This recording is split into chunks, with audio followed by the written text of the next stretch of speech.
Friends, welcome to defence matrix. तो CCS द्वारा यानी कि कैबिनेट कमेटी ऑन सिक्योरिटी द्वारा दो इंपॉर्टेंट चीज़ों के प्रोक्योरमेंट को लेकर अप्रूवल दी गई है जो कि इंडियन एयरफोर्स के लिए जाएंगे, और ये अप्रूवल करीबन 13,000 करोड़ की अमाउंट की है। तो इन दोनों चीज़ों में जो पहली चीज़ है ये हाई पावर रेडार है जो कि 6,000 करोड़ की अमाउंट में इंडियन एयरफोर्स द्वारा प्रोक्योर किए जाएंगे। ये ओल्डर रेडार्स को रिप्लेस करेंगे चाइना और पाकिस्तान के बॉर्डर के पास। वहीं पर जो दूसरी चीज़ है ये L&T द्वारा manufactured close in weapon system है जो कि 7,000 करोड़ की अमाउंट में इंडियन एयरफोर्स द्वारा प्रोक्योर करे जाएंगे। तो आज हम इन्हीं दोनों सिस्टम्स के बारे में डिटेल में बात करेंगे। शुरुआत करते हैं हाई पावर रेडार से। तो electronics and radar development establishment जो कि एक DRDO की लैब है, इनके द्वारा state of the art radar system बनाया गया है जिसे हाई पावर रेडार कहा जाता है। तो ये active aperture faced array radar है जो कि सॉलिड स्टेट ट्रांसमीटर और रिसीव मॉड्यूल्स को यूज़ करता है। तो बेसिकली ये एक AESA रेडार है और नॉन रोटेशन डिज़ाइन है।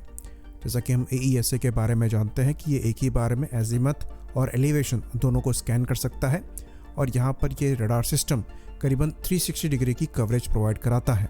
तो यहाँ पर इस रेडार की जो डिटेक्शन रेंज है ये 400 किलोमीटर की है, और ये रेडार ऑटोमेटिकली टारगेट को क्लासिफाई कर सकता है और strong electronic counter measure capability के साथ आता है। तो यहाँ पर इसको जैम करना मुश्किल है। तो ये एक 4D रेडार है जो कि टारगेट का क्लासिफिकेशन रेंज में, एजीमथ में, हाइट में और उसकी डॉपलर वेलोसिटी में कर सकता है। बाकी रेडार के साथ IFF सिस्टम भी दिया जाएगा।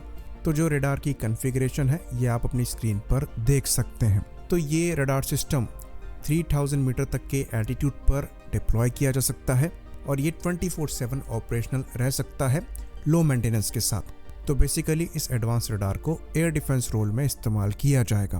अब आते हैं दूसरे सिस्टम पर जो कि 7,000 करोड़ की अमाउंट में प्रोक्योर किया जा रहा है। ये L&T द्वारा manufactured Sudarshan close in weapon system है जो कि इंडियन एयरफोर्स के ट्रायल्स को सक्सेसफुली कंप्लीट कर चुका है, वो भी 2021 में ही। तो ये एक advance close in weapon system है जो कि 3 किलोमीटर की मैक्सिमम एंगेजिंग रेंज के साथ आता है। तो इस क्लोज इन वेपन सिस्टम में जो मेन गन है ये 40 मिलीमीटर की है।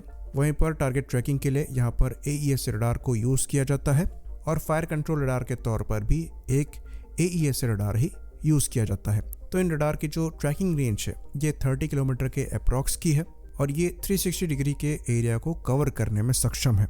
तो यहाँ पर जो सॉफ्टवेयर इस्तेमाल किया जाता है इसे threat evaluation and weapon allocation software कहते हैं, जिसे शॉर्ट में तेवा कह दिया जाता है।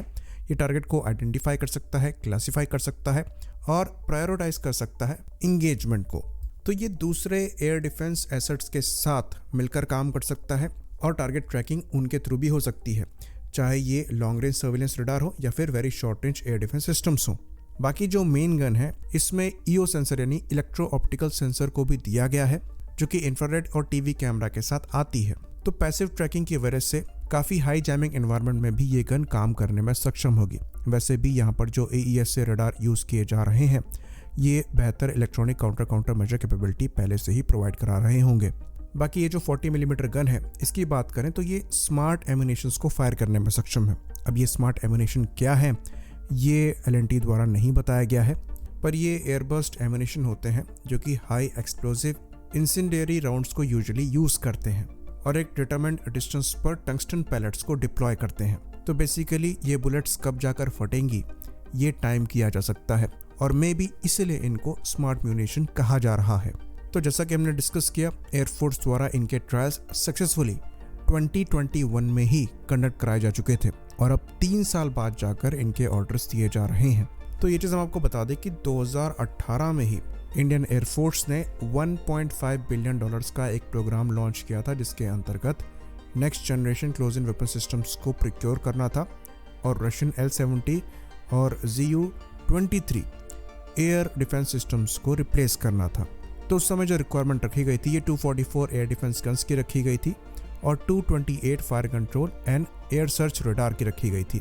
तो अभी जो 7,000 करोड़ रिलीज़ किए गए हैं ये कितनी गन्स के किए गए हैं ये क्लियर नहीं है, पर जिस तरीके की अमाउंट यहाँ पर नज़र आ रही है इसको देखकर ऐसा लगता है कि जो प्रीवियस रिक्वायरमेंट रखी गई थी उससे कम ही गन यहाँ पर प्रोक्योर करी गई हैं।